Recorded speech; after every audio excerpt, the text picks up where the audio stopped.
हमरा ला cooler cooler लगवाई देता हो ए राजा हो। Karina recording studio Boisar. बारुए सोहागरा त गइलु खिसियाई, बोल कथी ले बुधनी मुहावा देखाई। हरे बोल गए करे जा कूलर।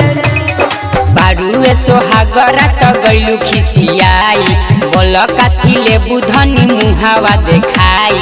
लागे गरमिया बेनिया डोलाई देता हो ए राजा हो ए राजा हो।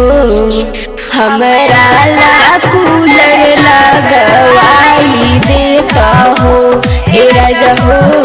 हमरा ला कूलर लगवाई देता हो ए राजा हो ए राजा हो।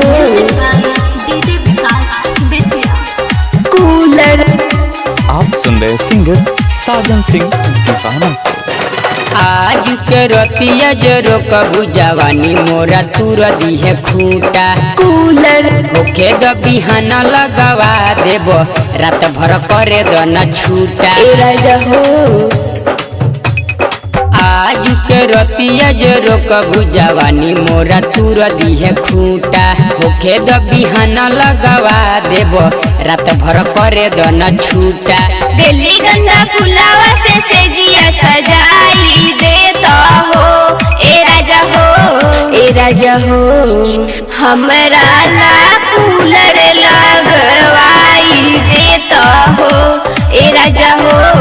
हमरा ला कूलर लगवाई देता हो ए राजा हो ए राजा हो। Karina recording studio Boisar. Mix by Sajan Singh Deewana. से जब भातार भात खाइल न कहता रे साजन सिंह दीवाना। मुके सब बिंदा सके तू बात मान, रूस जनी कूलर करानावा ए राजा हो। कूलर।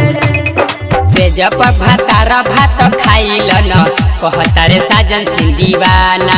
मुके सब बिंदा सके तू बात मान, रूस जनी कूलर करानावा। काजल करीना के सपना पुराई देता हो ए राजा हो ए राजा हो। हमरा ला